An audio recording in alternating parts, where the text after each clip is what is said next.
In the previous video, I tested the parachute deployment and made a very bad-looking nose cone. The parachute wasn't good enough, so I will make a new one. And the ejection test was fine, but needs some more improvement. For a while, I have been struggling to make a good nose cone because the pointed shape makes it hard to craft without proper tools or without a 3D printer.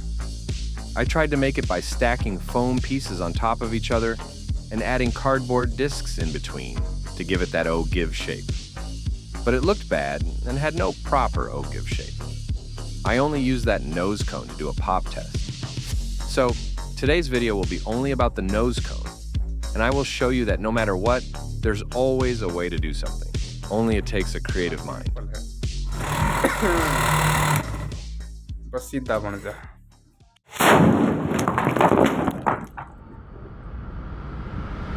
The voiceover in this video is done using AI tools, so the voice you're listening to is not a real human voice.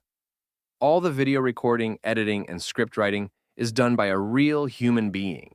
To start building a new nose cone, I first made a base for it that is similar to the old nose cone, just a 1-inch long PVC pipe, which has the same diameter as the rocket body, and a cardboard disc attached with super glue. Whenever I tell my brother to hold the phone, he always messes up the recordings. After some sanding, the base for the nose was ready, and now it's time for the next step. I marked the center point on the cardboard disc and made a hole. I will not put any ice cream stick inside the entire nose cone length like I did before, but I will use small sticks to give some extra support at the top and at the bottom part. To shape the cone, I will once again use foam board because I have lots of it and it's free of cost. The downside of using foam is that it's not strong enough, so I have to reinforce it to make sure it will not break easily, and I also cannot use spray paint on foam board. But I will fix this issue too. I cut a bunch of 1-inch thick foam pieces in cube shape, and one side was a little dirty, so I sanded those surfaces. After that, I glued all the blocks on top of the nose cone base using PVA glue, and then I taped everything together until it fully dried. The new nose cone will be about 1.5 inches longer than the old one, and it has nothing inside it for support. I hope everything will be fine. The next day, everything looked good, so I started sanding, but not the way you are thinking. When I made the first test nose cone, I sanded it with my hands, and I think that's why its shape wasn't perfect. But now I have a different idea in my mind. The thing you are seeing right now is a big motor, and its purpose is to separate butter from milk. Back then, everyone used wooden tools to do it, but now everyone is lazy and uses motors. Evolution is making us weak. The hole I made in the cardboard disc was a little small, so I made it wider and then inserted the metal shaft of the motor into it. I think now you understand how I am going to achieve a perfect ogive shape. Once again, I told my brother to hold the phone and started grinding. The foam blocks were fully dry, so I removed the tape and started the motor.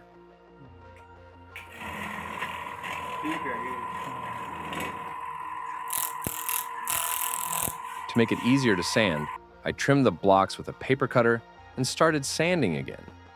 Using this motor was a good idea, and if I sanded it normally, then achieving this shape would be very hard. Everything has pros and cons, and so does this method.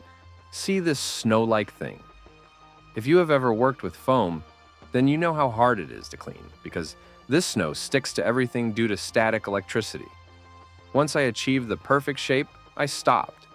But I noticed that I ground the bottom block too much, so I removed it. Removing a block was okay, because the nose cone is long enough, and it would not create any new problem. And with that, half of the nose cone is ready. I placed it on top of the rocket body, and it was looking very good. There were a few imperfections, but it is still good when compared to the old nose cone design. The base shape of the nose cone was ready, but the tip was still missing. In simple rocket kits, you will find that the nose cone is made using only one material, like plastic or fiberglass. But in high-power rockets, you will notice that nearly all of them have a metal tip on the top of the nose cone. I think that tip is there because the tip of the rocket has to face high temperatures, and it also helps to shift the center of gravity a little farther from the center of pressure, which makes the rocket stable in flight. I wanted to do the same, but without using a metal tip, and I did try it, but nothing went as planned. My plan was simple. Stack some cardboard discs on top of each other and sand them until I get a tip-like shape. So I cut some discs from the same cardboard I'm using in my nose cone. And I want to make it clear that it only looks like cardboard, but it's not cardboard. It's just solid, and it has no gaps in between like cardboard, but the texture's the same. I am using the word cardboard for this stuff because I don't know what it's actually called. I cut around 7 or 8 discs and then glued them together using super glue. That was where I made a big mistake, but without realizing it, I moved forward and glued all the discs anyway. Once it was done, it was looking like a brown cylinder with a bunch of layers, and that's exactly what it was. But when I tried to sand it, nothing happened.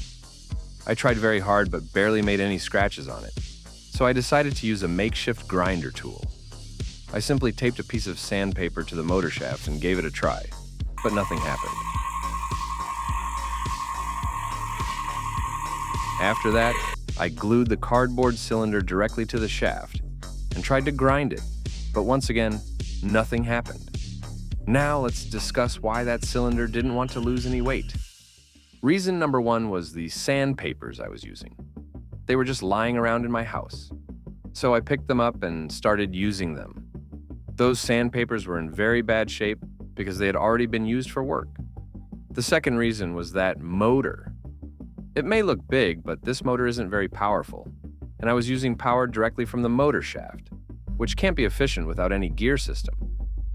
The third and most important thing to understand is that when I used super glue to attach all the discs, some of the glue got absorbed by the cardboard, turning it into a hard material. It was hard to sand by hand, but it would be easy if I used a proper grinder tool. And I actually have that tool in my house, but somehow I didn't use it. After a while, I got a new idea of using PVC for this job. So I cut lots of small PVC discs and stuck them together, once again using super glue. The PVC cylinder was much heavier than the cardboard one, and that's good because the tip should be heavy. The next day, when I tried to sand it, the PVC block also proved to be invincible. But while grinding PVC, I thought, what if I had something just like clay that I could give any shape, and it could become rock solid after drying? Then I realized that I already have that kind of stuff, and it's called clay adhesive. Using clay adhesive is very easy. Just mix both parts together properly and then apply it wherever you want. In my case, I put it on top of the nose cone. I added a small stick and applied the clay to make sure it stayed in its place. After that, I slowly gave it a sharp, tip-like shape. And that's it. A perfectly shaped, hard-as-rock rocket nose cone tip is ready. This is the simplest way to make a nose cone, I think. But the cone isn't done yet. I let it dry for a full day, and now it's time to fix that spray paint problem I talked about earlier in the video. I want to use spray paint on the nose cone, but foam will dissolve if it makes any contact with paint. So I applied a layer of masking tape on it.